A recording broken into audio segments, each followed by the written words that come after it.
Vamos a estar meditando en esta mañana en un pasaje conocido, un pasaje que se lee muy a menudo, también para la mesa del Señor, y un pasaje que nos recuerda la obra de Cristo.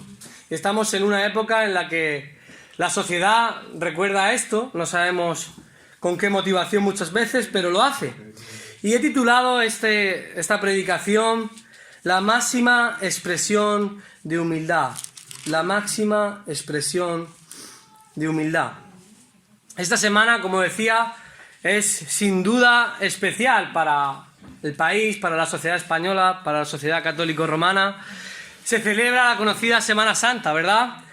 Religión, tradición, cultura, todo unido para aparentemente recordar la pasión, muerte y resurrección de Jesús. Sin duda que es una atracción turística, muchas personas vienen, van, visitan, procesiones de palos de madera, celebraciones, fiestas, liturgias y mucho más. Ahora, si tú vas a las personas y les preguntas, bueno, ¿para qué celebras la Semana Santa o por qué la celebras? Muchos te dirán que lo hacen por tradición, porque lo hacían sus padres o sus ancestros, porque les gusta, porque se sienten bien, porque se emocionan con ella, o también como una excusa para salir de fiesta y pasarlo bien con los amigos, ¿verdad? Lo cierto es que la mayoría no son conscientes de lo que están conmemorando, como decía nuestro hermano Freddy. No son conscientes de lo que realmente sucedió en el siglo I, allá por el año 30 en el Golgotá. Y lo que sucede hoy, lo que se celebra hoy, difiere muchísimo de lo que realmente sucedió en aquella época. Ahora, la idea aquí no es echar balones fuera, sino que nos miremos a nosotros mismos en esta mañana y también seamos capaces de examinar. Y la pregunta que nos debemos hacer es, ¿somos conscientes realmente de lo que Cristo hizo? ¿O se ha convertido en una liturgia semanal que recordamos, la mesa del Señor? ¿Somos conscientes de lo que Cristo tuvo que pasar para salvarnos? ¿O se ha convertido en una tradición simplemente? ¿Estamos respondiendo en consecuencia a las implicaciones de la cruz? ¿O simplemente vivimos en la cultura evangélica, en la tradición evangélica y nada más? Y en esta mañana la palabra de Dios nos va a mostrar el verdadero precio que le costó a Cristo nuestra salvación. Y en concreto vamos a ver la máxima expresión de humildad de Cristo, porque este pasaje que lo utilizamos para referirnos a la humillación de Cristo es un pasaje que se encuentra dentro del contexto de la humildad y de la unidad en la iglesia. Vamos a ver la máxima expresión de humildad de Cristo que le llevó a la máxima humillación posible. Y este pasaje está escrito para mostrarnos un ejemplo claro a cada uno de nosotros. Un ejemplo vivido de lo que es la humildad. Para que nosotros como creyentes también podamos ser ejemplos vivos del mismo Señor. Para que la humillación de Cristo no sea un hito simplemente que recordar en un momento determinado en el año o un momento determinado en la semana, sino que este hecho transforme nuestras vidas de adentro a afuera. El texto que vamos a estudiar es conocido como una joya cristológica. Los eruditos creen que este pasaje era un himno que cantaban los primeros cristianos recordando y conmemorando la obra de humillación y exaltación de Cristo. Y quiero que lo veamos por medio de dos pasos. Filipenses capítulo 2, de los versículos 5 al 8. Dos pasos en la humillación de Cristo que ejemplifican la verdadera humildad. Dos pasos en la humillación de Cristo que ejemplifican la verdadera humildad. Acompañadme al pasaje que se encuentra en el capítulo 2 de Filipenses, versículo 5. Dice así la palabra de Dios. Leo en la Reina Valera del 60.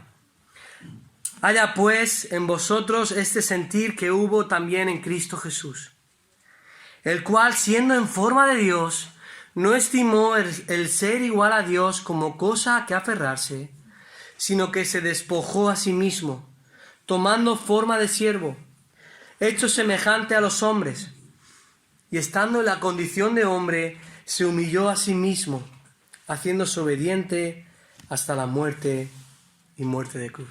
Permitidme una oración. Señor, qué increíbles palabras pusiste en la boca y en la mano del apóstol Pablo, movido por el Espíritu Santo. Y son palabras tremendas que reflejan tu amor hacia nosotros, reflejan lo que estuviste dispuesto a hacer para salvarnos y cómo tú nos has dejado un ejemplo perfecto de humildad para aplicarlo en nuestras vidas. Y queremos que tu palabra hable a nuestros corazones, que abra nuestras mentes, nuestros oídos, para recibir tu palabra como palabra de Dios y no palabra de hombres, para aplicar a nuestros corazones y para que sirva para crecer en santidad y también para la salvación de aquellos que todavía no te conocen. En el nombre de Jesús. Amén. Como he dicho, vamos a ver 2 pasos en la humillación de Cristo que ejemplifican la verdadera humildad. Y el primer paso que vemos es la humillación de Cristo ante Dios Padre. Y quizá puede sonar extraño, ahora vamos a explicar qué significa esto. La humillación de Cristo ante Dios Padre. Leamos de nuevo el versículo 5 al 7. Haya pues en vosotros este sentir que hubo también en Cristo Jesús, el cual siendo en forma de Dios, no estimó el ser igual a Dios como cosa que aferrarse, sino que se despojó a sí mismo, tomando forma de siervo, hecho semejante a los hombres. Aquí en este pasaje vemos la humillación de Cristo ante Dios Padre. Pero fijaros cómo comienza el versículo 5 que acabamos de leer. Versículo 5. Haya pues en vosotros este sentir que hubo también en Cristo Jesús. Pablo comienza con un deseo para los creyentes. El deseo es que tengan el mismo sentir que Cristo Jesús. ¿Qué significa esto? Sentir implica tener el mismo pensamiento, la misma actitud, lo mismo que hizo Cristo. Es decir, deben mirar el supremo ejemplo de Cristo e imitarlo en consecuencia. Pablo coloca estos versículos que acabamos de leer, del 5 al 8, en medio de un contexto de problemas por falta de unidad en la iglesia de Filipos. Fijaros, en la iglesia de Filipos había un aparente conflicto entre 2 hermanas en la fe. Se nos narra en el capítulo 4, versículo 2. Fijaros, vamos allí al capítulo 4, versículo 2. Dice ahí, ruego a Evodia y a Síntique que sean de un mismo sentir en el Señor. Asimismo, te ruego a ti también, compañero fiel, que ayudes a estas que combatieron juntamente conmigo en el Evangelio, con Clemente también los demás colaboradores míos, cuyos nombres están en el libro de la vida. En la iglesia de Filipos había un aparente conflicto entre 2 personas, Evodia y Síntique. Eran 2 personas destacadas en la congregación. Probablemente estaban allí cuando se fundó la iglesia, en Hechos capítulo 16, cuando las mujeres estaban a la orilla del río orando, la hora de la oración. Allí cuando Pablo llega a predicar la palabra y predicarles el Evangelio, es muy probable que estas 2 personas estuvieran allí. Eran personas referentes, personas influyentes, eran colaboradores, dice el texto en el versículo 3 del Evangelio. Estaban ayudando a Pablo a la extensión del Evangelio. Eran personas influyentes y cuyas decisiones, cuyas actitudes, todo lo que hicieran iba a influir en cómo la congregación respondiera y se comportara.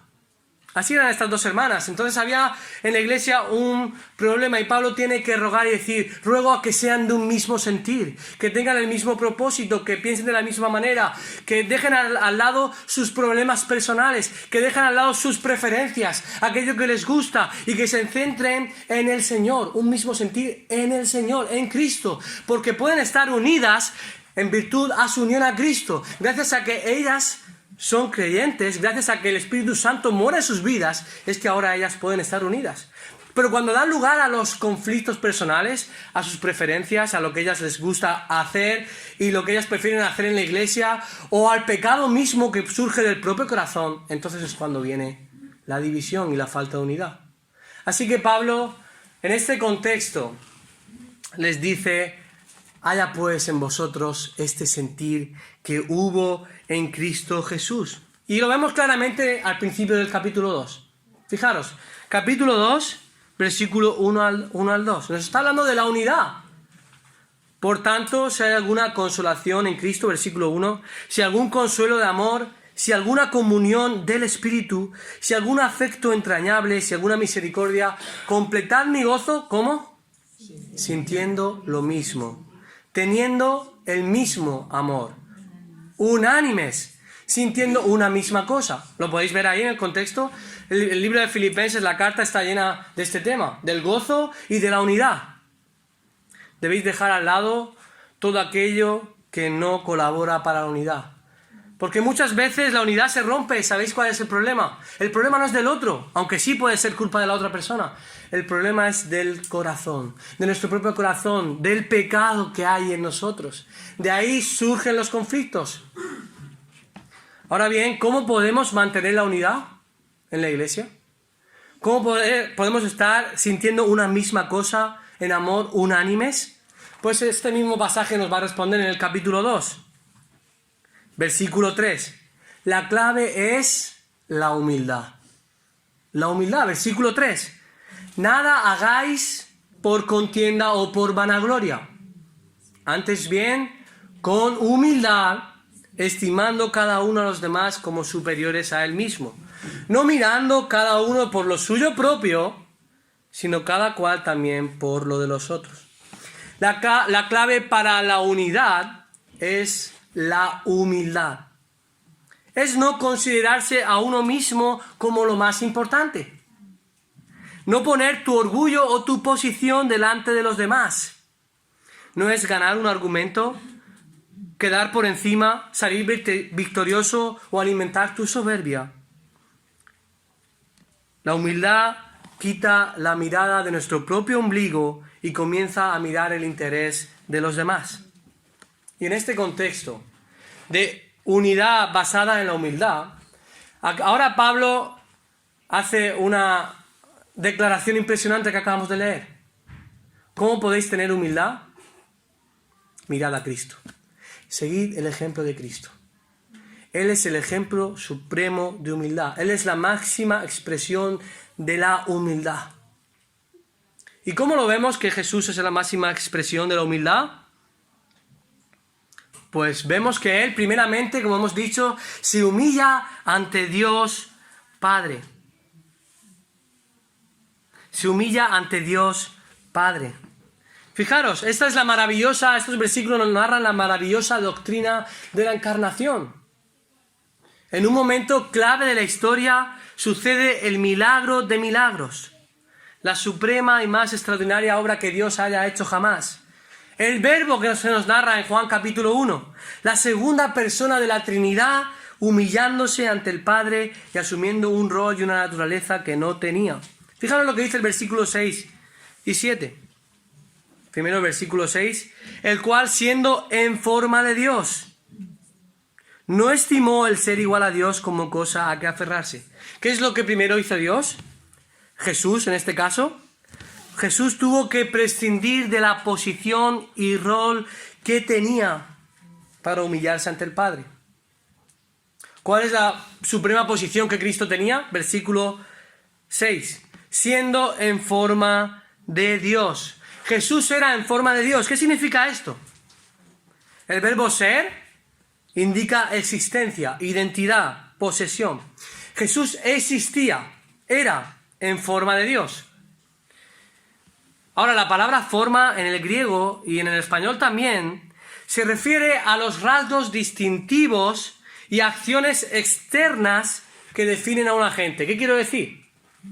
Es decir, ¿por qué sabemos que tú y yo somos seres humanos?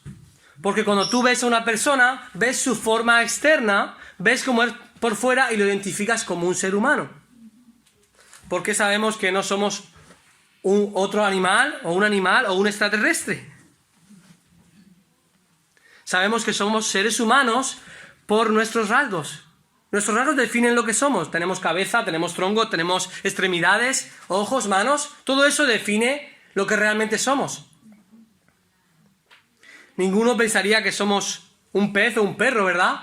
Porque cada agente es determinado por la forma que tiene en su exterior.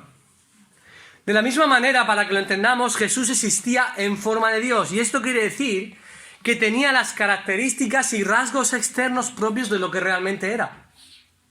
Si existía en forma de Dios, con las características exactas e iguales que Dios, entonces Jesús es Dios. ¿Podemos verlo? Jesús no es algo semejante a Dios. No es una copia exacta. No es un Dios más pequeño o diferente a Dios Padre. Jesucristo, desde la eternidad y por la eternidad, es Dios. Y lo vemos en que era en forma de Dios, por su forma exterior, por lo que manifiesta. Jesús posee la misma voluntad, ninguno está por encima ni por debajo del otro en autoridad, en poder, ni en poder. Jesús es igual a Dios en todo. Y esto nos lo muestra Hebreos capítulo 1, versículo 3. Dice allí el versículo 3 del capítulo 1 de Hebreos: Jesucristo es el resplandor de su gloria, de la gloria de Dios, la imagen misma de su sustancia. Es decir, es consubstancial y coigual al Padre, el reflejo mismo del Padre. Cristo era, es y será Dios.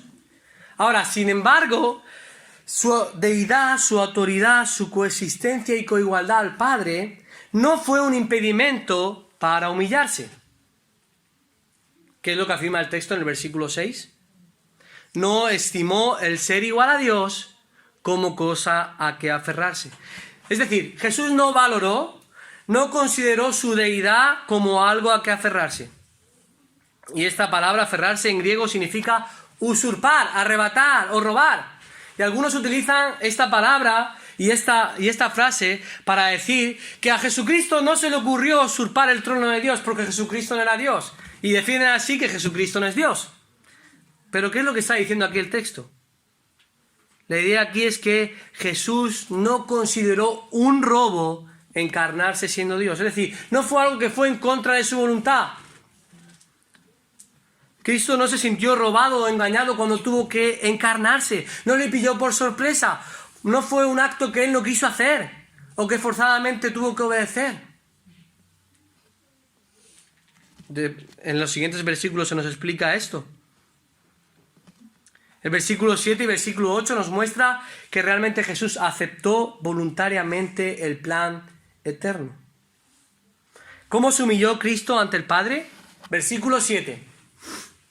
Se despojó a sí mismo, tomando forma de siervo, hecho semejante a los hombres. El texto nos muestra, primeramente, que se despojó a sí mismo. Y esto no quiere decir que Cristo perdió su deidad. De repente, en un momento de la historia, Jesús deja de ser Dios y se convierte en hombre. No es lo que está diciendo aquí. ¿De qué se despojó Dios? Jesús, ¿de qué se despojó? ¿De qué se vació? Es clave que entendamos el lenguaje, hermanos. Es clave que entendamos bien la gramática aquí. Porque los gerundios determinan el significado de la oración. Quiero decir, si yo digo me caí, vosotros podéis pensar que yo me caí, pero no sabéis cómo. Ahora si yo digo me caí haciendo esquí, el haciendo está determinando cómo me caí. Está determinando el significado de me caí. ¿Podemos entenderlo? Pues así es como se explica este versículo. ¿De qué se despojó Dios? ¿Se despojó a sí mismo? Mejor dicho, ¿de qué se despojó Jesús? No quiero confundir los términos para que se entienda. Vamos a verlo. Leer el versículo 7. ¿Cómo? A sí mismo, vale, pero ¿cómo? Tomando el primer gerundio. Tomando forma de siervo. Y el segundo, que aquí en la Reina Valera traduce hecho, pero hecho semejante a los hombres. La traducción de la Biblia de las Américas traduce haciéndose semejante a los hombres, porque es el mismo verbo, es la misma oración en griego. Es decir, ¿cómo se despojó Cristo? No se despojó quitando de su deidad, dejando de ser Dios, sino ¿cómo? Tomando forma de siervo y haciéndose semejante a los hombres. De dos formas. Eso significa que Jesús, eso es paradójico, pero fijaros, Jesús se despojó sumando. Jesús se despojó añadiendo, no quitando. ¿Podéis verlo? Imaginaros que un rey lleva todo en su esplendor, lleva su traje, lleva su corona, pero en un momento determinado decide ponerse ropas encima de un mendigo. El rey no deja de ser rey, pero lo que hace es cubrirse con unas ropas que le hacen despojarse. O sea, le hacen ser siervo, pero él no ha perdido la condición de rey. Es un ejemplo que hace aguas, pero podemos entenderlo, ¿verdad? Esta es la idea. ¿De qué dos formas se despojó Jesucristo? Tomando forma de siervo y haciéndose semejante a los hombres. Y vamos a explicar esto. En primer lugar, tomó forma de siervo. Y esto está en orden, fijaros en el texto. Primero tomó forma de siervo y después se hace semejante a los hombres. Antes de adquirir la naturaleza humana, hacerse semejante a los hombres, lo primero que hace Jesús es hacerse siervo. O sea, no se hace siervo después de adquirir la naturaleza humana, sino primero se hace siervo, antes de ello. Cristo asumió un rol de siervo delante de Dios. Tomando significa asumir algo. Jesucristo se despojó, no quitando de su deidad ni de ninguno de sus atributos, sino que lo hizo añadiendo la forma de siervo. Y literalmente siervo significa esclavo. Se hizo un esclavo. El esclavo en los tiempos del primer siglo debía permanecer en completa sumisión a su amo.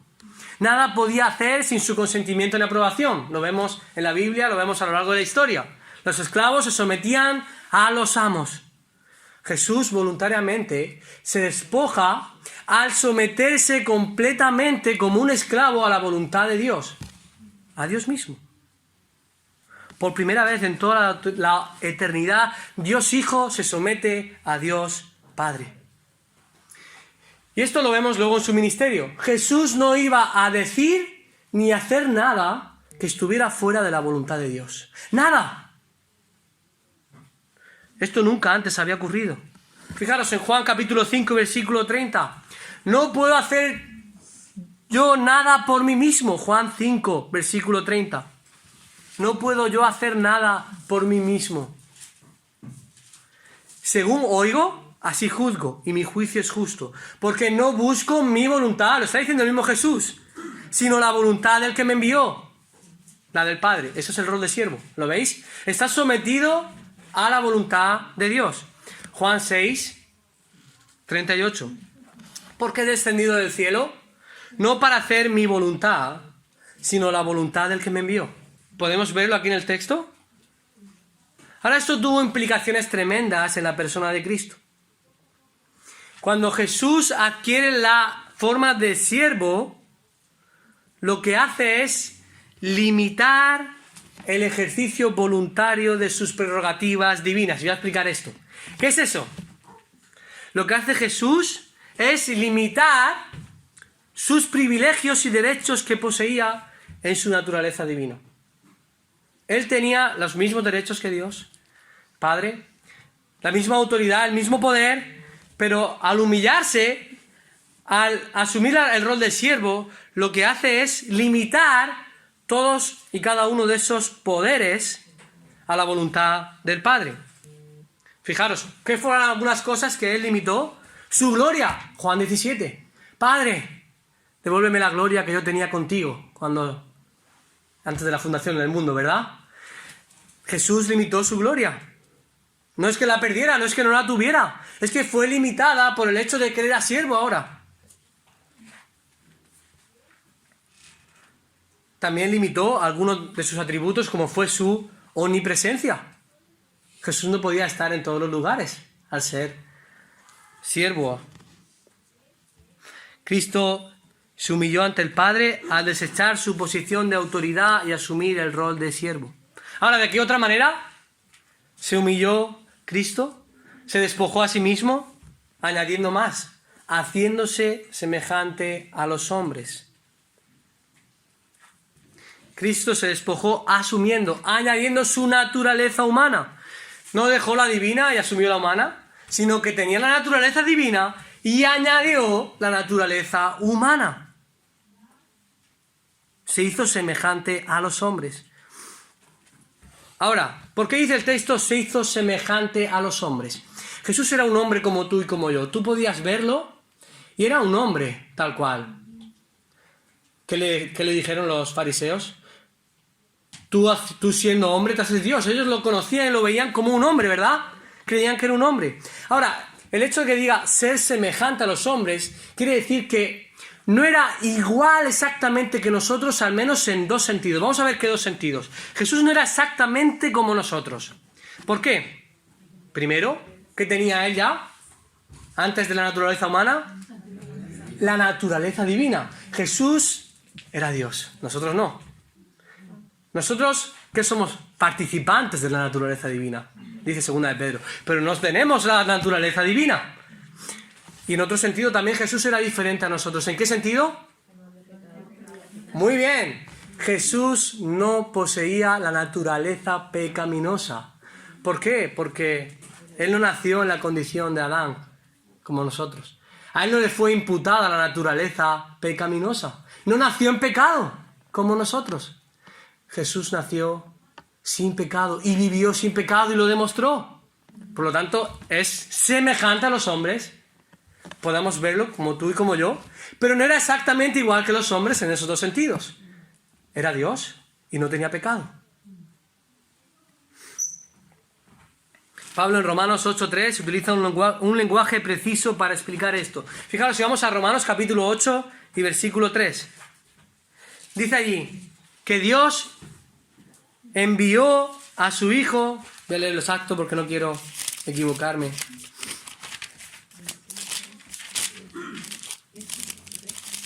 Romanos 8, versículo 3. Porque lo que era imposible para la ley, por cuanto era débil por la carne, Dios enviando a su Hijo en semejanza de carne de pecado. ¿Veis ahí? ¿Cómo envió a su Hijo? En semejanza de carne de pecado. Esto quiere decir que Jesús tuvo un cuerpo afectado por el pecado. En semejanza de cuerpo de pecado, pero no un cuerpo pecaminoso como tal, con la naturaleza pecaminosa. ¿Vemos la diferencia? Cristo no nació pecador, pero se vio afectado por el cuerpo en el que estaba. Se vio afectado por el cuerpo de pecado en el que vivía. ¿Y esto qué implicaciones tiene? Pues que Jesús poseía un cuerpo con todas las debilidades como tú y como yo. Aunque Él no cometió pecado, Él estaba en semejanza de cuerpo de pecado. Por lo tanto, experimentó todas las debilidades propias de la humanidad caída. Jesús tuvo que aprender. Su madre tuvo que cambiarle los pañales de aquella época. Se debilitó, lloró, enfermó, tuvo hambre, sed, cansancio, envejeció, sangró, incluso murió. Él nació en una humanidad caída, en semejanza de cuerpo de pecado. Pero Él no podía ser esclavo del pecado, ni con la tendencia al mismo. Jesucristo asumió la naturaleza humana plena, pero sin la naturaleza pecaminosa. Es más, Jesús cuando asumió la naturaleza humana no perdió en nada, no redujo en nada su naturaleza divina. Quiero poner un ejemplo que quizá nos pueda ayudar a entender esto. Imagina que tienes una mesilla en tu casa con una lámpara encendida. Pero coges esa lámpara encendida y la cubres con una manta de estas de invierno, de esas que tapan bien, de esas que no dejan pasar la luz. La lámpara sigue encendida, ¿verdad? La lámpara no se apaga. La lámpara está brillando en toda su plenitud. La lámpara está alumbrando. No ha perdido nada de su luz. Pero la manta no va a permitir que la luz pase. No va a dejar ver la luz de la lámpara. La lámpara no deja de ser lámpara por el hecho de estar cubierta, ni deja de ejercer luz. La luz no se apaga, pero está velada por la manta que la cubre. Es un ejemplo limitado, pero la naturaleza divina de Jesús es la lámpara que brilla en toda su plenitud. Dios. Jesús nunca dejó de ser Dios. No dejó de brillar, pero su divinidad estuvo velada aquí en la tierra por la naturaleza humana que la cubría hasta tal punto que no dejaba verla. Esto es una humillación sin precedentes. Sin tener la necesidad de hacerlo. Sin necesidad de prescindir de su posición y estatus, Cristo se humilló por amor. Y lo hizo para salvarnos. Hoy mucha gente recuerda su muerte, pero no son conscientes del precio real que tuvo que pagar Cristo. Y ahora veremos qué más tuvo que hacer. Pero a veces nos quedamos simplemente con los sufrimientos físicos, ¿verdad? Pensamos en la cruz, pensamos en los que Cristo tuvo que sufrir, pensamos en humanamente el sufrimiento físico, emocional, pero ese sufrimiento va más allá. Su humillación comienza desde la eternidad pasada, delante de Dios Padre, sometiéndose a la voluntad de Dios. Ahora, ¿cómo nos habla esto de la humildad de Cristo? ¿Cómo nos revela lo que realmente Cristo tuvo que experimentar? Esto, hermanos, debe provocar en nosotros un acto de adoración y alabanza a su persona. Que contemplemos quién es realmente el Señor Jesucristo. Que nos asombremos con Él. Él es la luz del mundo. Él es la luz que ha venido a este mundo. Él es Dios encarnado. Él es perfecto. Él es glorioso. No tenía necesidad de venir a rescatarnos. No lo merecemos. Merecemos la condenación. Merecemos la justa ira de Dios sobre nosotros. Cristo asumió un papel por amor. Cristo asumió el rol de siervo. Se hizo hombre como nosotros. Se acercó a nosotros como nosotros. Sufrió lo mismo que nosotros experimentamos para darnos salvación. Reconozcamos su señorío, su gloria. Asombrémonos con su persona. Además, ¿cómo nos habla esta humillación de cómo debe ser también nuestra humildad, nuestra humillación? Debemos hacerlo voluntariamente. No nos humillamos o no practicamos la humildad forzadamente o por obligación o porque nadie nos la imponga. Me humillo por amor, porque no estoy centrado en mi propia persona. No estoy centrado en mi gloria o mi reconocimiento, sino en la gloria de Dios y el bien de los hermanos. Esto es lo que vemos en primer lugar. Cristo se humilló ante Dios Padre. Pero ahora vamos a ver en segundo lugar el versículo 8, que Cristo no se quedó ahí. Jesús nos muestra que su humillación bajó otro escalón más. Llegó hasta lo más profundo, lo más desdeñable y despreciable. Jesús no solo se humilló ante el Padre, sino que también se humilló ante los hombres. Y en segundo lugar vamos a ver la humillación de Cristo ante los hombres. Hemos visto en primer lugar la humillación de Cristo ante Dios Padre. Y en segundo lugar vamos a ver ahora en el versículo 8 la humillación de Cristo ante los hombres. Fijaros lo que dice el versículo 8. Y estando en la condición de hombre, se humilló a sí mismo, haciéndose obediente hasta la muerte y muerte de cruz. El versículo 8 nos relata el segundo escalón o paso que Jesús dio. Primero se despojó tomando forma de siervo, como hemos visto, haciéndose hombre, y ahora estando en esa condición se va a humillar más aún.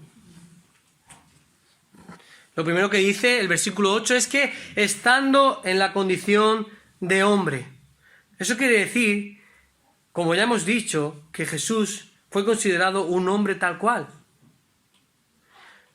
De nuevo, condición indica la forma exterior que revela lo que es en realidad. De nuevo, Jesús en su exterior era un ser humano y por lo tanto, como su exterior reflejaba que era un ser humano, él era un ser humano en su interior. Jesús tuvo un comportamiento, Jesús tuvo un comportamiento, lenguaje, modo de vida y acciones propias de un hombre.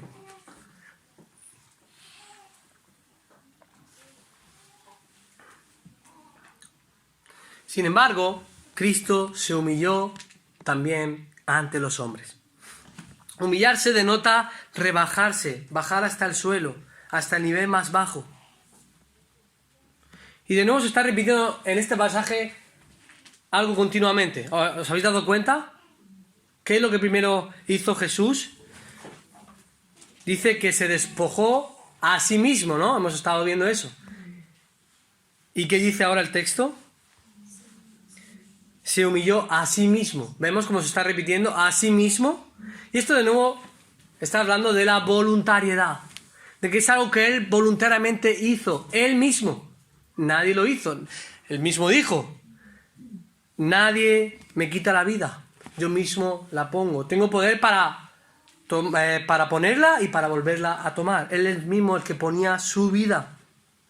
Es algo que hace Él mismo. Ahora bien, ¿cómo se humilló Cristo? Otra vez. Vamos al texto. Vamos a dar una clase. Los gerundios determinan el significado de humillación. ¿Cómo se humilló?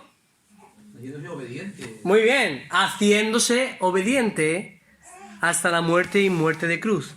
La manera en la que primariamente Cristo se humilló fue por medio de la obediencia.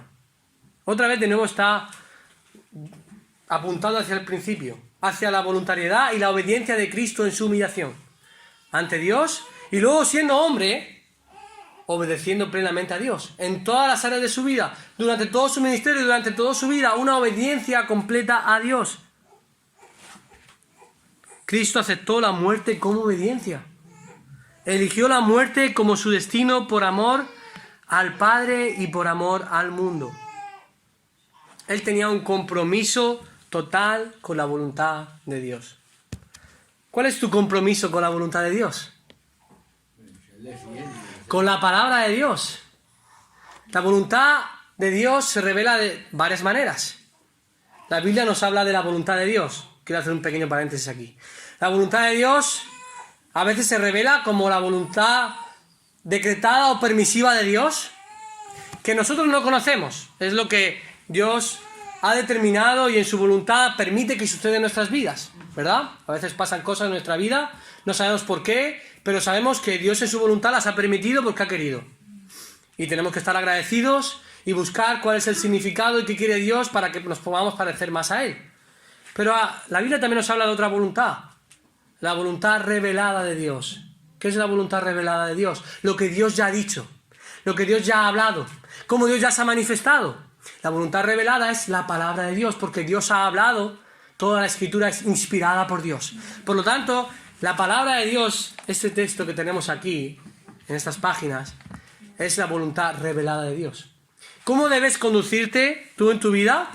En base a la voluntad revelada, en base a lo que Dios quiere y ha dicho que tú tienes que hacer y demanda de ti.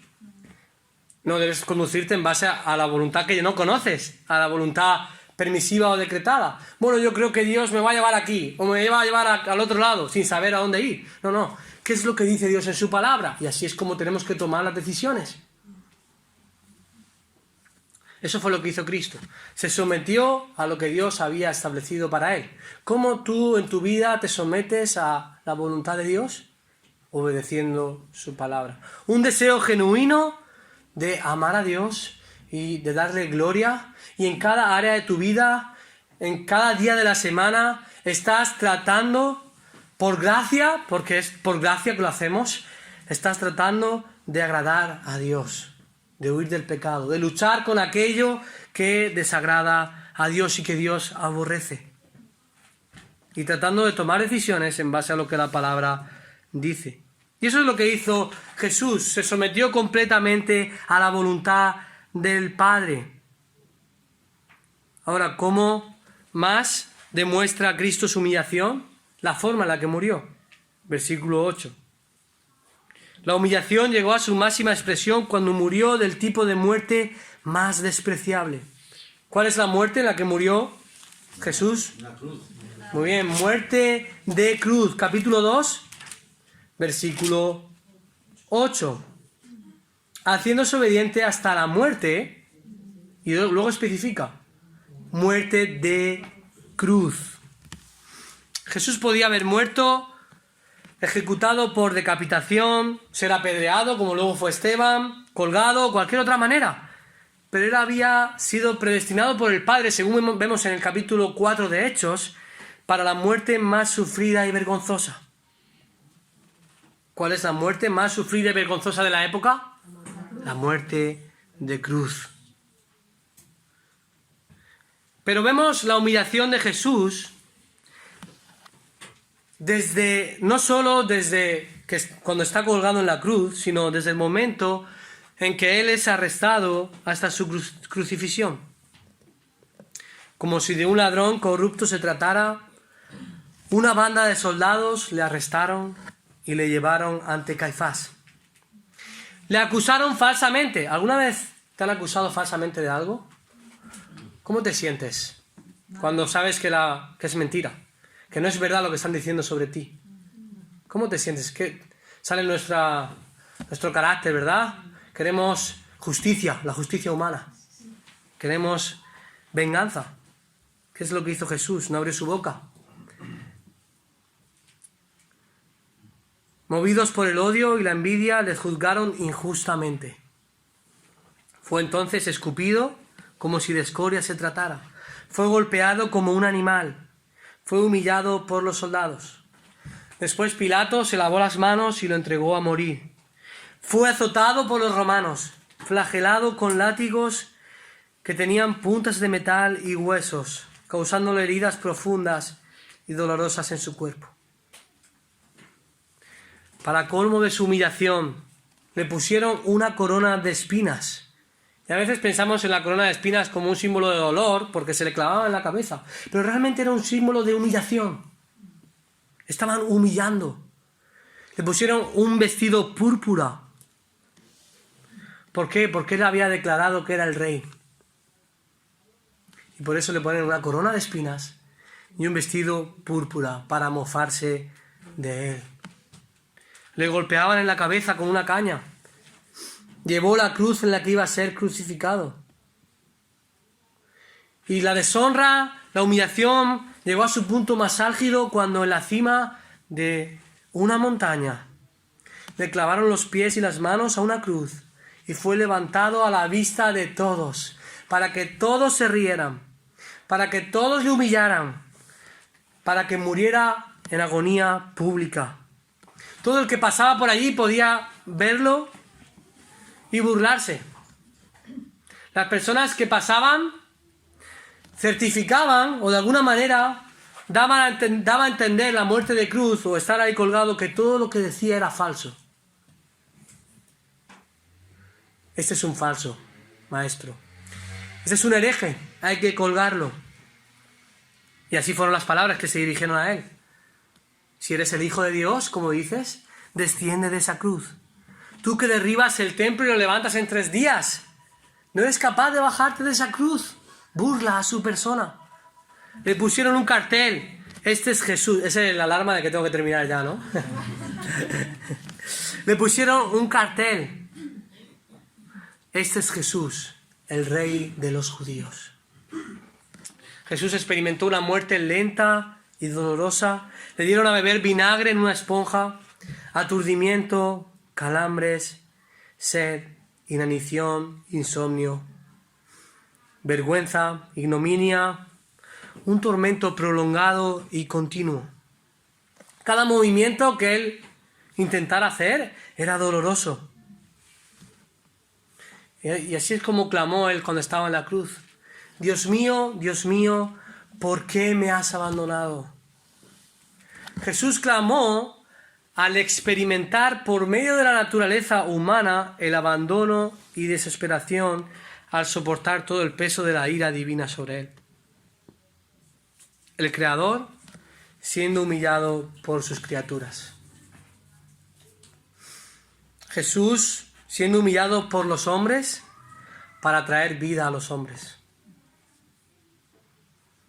Para darte vida a ti, Jesús tuvo que morir. Para que tú un día seas exaltado, Jesús un día tuvo que ser humillado. Y este es el ejemplo, hermanos, que debe motivar nuestra humildad. Este es el contexto de este pasaje. Cristo estuvo dispuesto a perder de sí mismo, a ser humillado y maltratado por las personas para traer salvación a las personas. Y el ejemplo de Cristo es clave para la unidad de la Iglesia. La humildad es la clave. ¿Qué nos dice el apóstol Pedro en 1 Pedro capítulo 2? Cuando le maldecían, ¿la humildad cómo respondía? No respondía con maldición. Cuando padecía su carácter, como dice la Escritura, manso y humilde, ¿cómo respondía? No amenazaba, sino que encomendaba la causa al que juzga justamente. Es decir, en lugar de cargar contra los agresores, aunque llevara la razón, aunque estaba en lo cierto y tenía el derecho de hacerlo, él lo que hizo fue dejar su causa delante de Dios. Y en lugar de llenarse de odio a los que le injuriaban, aunque lo merecieran, en vez de escudarse en la justicia humana y la venganza, ¿sabéis lo que dijo? Perdónalos porque no saben lo que hacen. ¿Puedes verlo? ¿Puedes verlo en Cristo? No se trata de uno mismo. No se trata de quedar por encima de los demás. No se trata de alimentar nuestro orgullo. No se trata de que salgamos ganando. Se trata de obedecer la voluntad de Dios y amar a los hermanos como Cristo nos amó a nosotros. ¿Eres consciente de lo que Dios te perdonó en Cristo? ¿Eres consciente de cómo Cristo se humilló para que tú vencieras? Cuando somos conscientes de esta realidad, se demuestra en el fruto que damos. Cuando tú eres consciente de lo que Cristo ha pagado por ti, de lo que Cristo se humilló por ti, entonces tú vas a dar buen fruto. ¿Cuál es el fruto del Espíritu? Uno de ellos.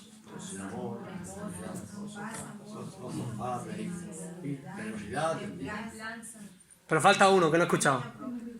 Mansedumbre. Humildad. Mansedumbre. Deja de pensar en ti. Deja de pensar en tu posición, tu ego, tus logros, tus objetivos. Entrégate como Cristo se entregó. Ama como Cristo amó. Humíllate como Cristo se humilló. Y esto es extraño y hasta suena ofensivo en la sociedad en la que vivimos. Y sin darnos cuenta nos sumergimos en el pensamiento de la sociedad. La sociedad promueve el orgullo propio, el propio bienestar. Confía en ti mismo, satisfácete a ti mismo, sé feliz. Cree en ti mismo, lo más importante eres tú. Si tú no cuidas de ti, nadie lo va a hacer. Todas esas frases, ¿verdad?, que vemos a nuestro alrededor. Y sin darnos cuenta, todo eso se nos mete a nosotros. Y pensamos que lo primordial es amarnos a nosotros mismos. Lo primordial es ser felices, satisfacernos a nosotros mismos. Y venimos a la iglesia con ese pensamiento y lo hacemos así. Y pensamos que la iglesia es para satisfacerme a mí mismo. Que la iglesia es para que yo me encuentre a gusto. Y puede ser que salgas satisfecho, puede ser que te encuentres a gusto, pero ¿cuál es el propósito? La iglesia no es a ver qué cacho puedo sacar. No es centrada en uno mismo, en que yo me sienta a gusto, en cómo me tratan los demás. A ver cómo los demás pueden hacerme sentir mejor. Cuando estamos pensando así, no estamos siendo humildes, estamos poniéndonos nosotros los primeros. Pero la enseñanza de Cristo es contraria al mundo y rompe con los esquemas de este mundo. El corazón del ser humano busca lo suyo propio, es orgulloso, pero Cristo busca lo contrario. El corazón transformado por Cristo debe ser humilde. Y eso solo es posible cuando el Espíritu Santo mora en nosotros. Si no, ¿qué razón vas a tener para ser humilde? Una persona que no es creyente viene aquí, se sienta en este banco y dice, ¿pero qué me estás contando? ¿Qué me estás contando? ¿Que yo voy a ser tonto? Como pueden pensar, ¿no? ¿Voy a ser inútil? ¿Me voy a dejar pisotear? No es lo que estamos hablando. Pero la gente lo que busca es satisfacerse a sí mismo. Y a veces van a la iglesia para ver cómo pueden ser satisfechos. Pero la enseñanza de Cristo es cómo puedo entregarme por mis hermanos. Eso es lo que va a mantener la unidad de la iglesia. Eso es lo que va a hacer que la iglesia sea en un mismo sentir. Cuando no nos estimamos a nosotros mismos por encima de los demás, sino seguimos el ejemplo de Cristo y estimamos a los demás por encima de nosotros mismos. Y eso a veces requiere compasión, requiere misericordia, requiere perdón antes de que te lo pidan, requiere elevar la causa al que juzga justamente, requiere humillación, requiere humildad.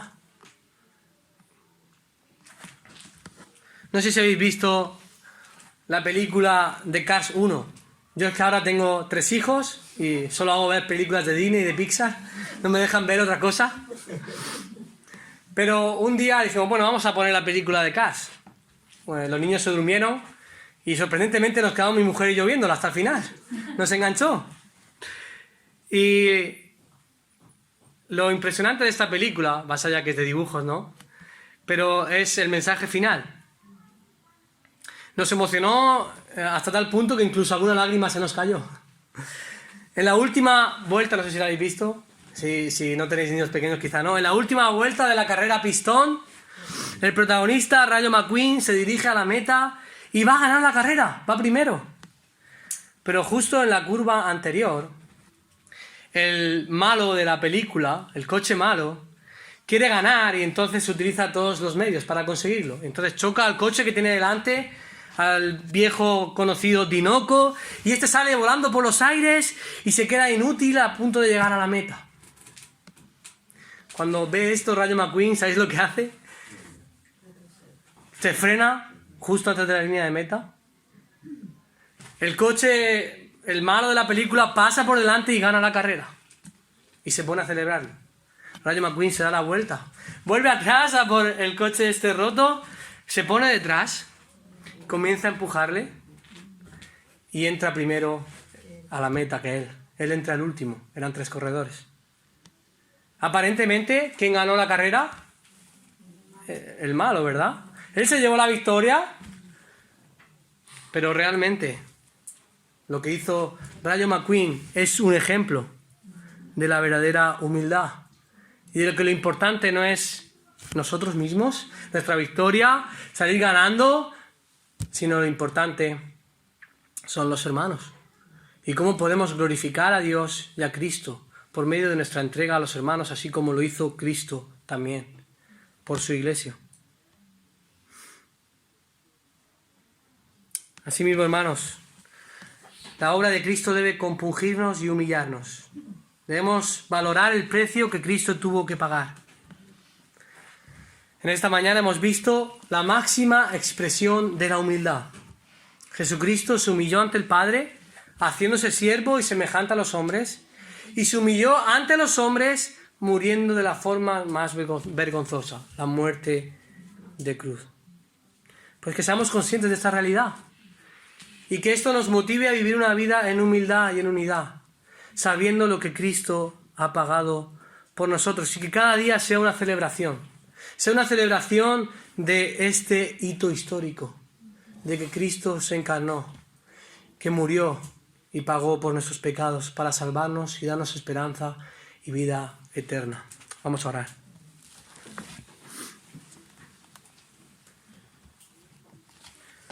Gracias, Señor, por tu palabra y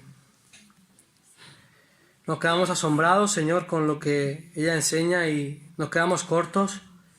Podríamos estar profundizando horas y horas.